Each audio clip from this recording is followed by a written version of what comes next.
Hormuz প্রণালীতে ভারতীয় পতাকাবাহী জাহাজে গুলিবর্ষণের ঘটনায় তীব্র উদ্বেগ জানিয়েছে ভারত। এ ঘটনার পর ইরানের রাষ্ট্রদূতকে তলব করে ব্যাখ্যা চেয়েছে নয়াদিল্লি। এর আগে জানানো হয়েছিল, হরমুজ প্রণালীতে ইরানের গুলিবর্ষণের মুখে পড়ে কয়েকটি জাহাজ দিক পরিবর্তন করতে বাধ্য হয়, যার মধ্যে একটি ভারতীয় পতাকাবাহী সুপার ট্যাঙ্কারও ছিল।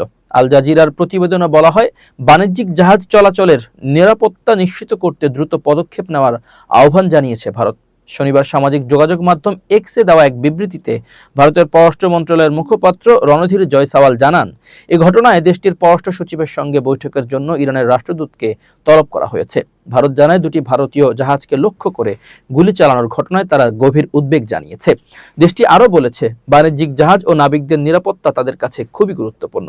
অতীতে ভারতগামী জাহাজ চলাচলে ইরান সহযোগিতা করেছিল, এ কথাও স্মরণ করানো হয়েছে।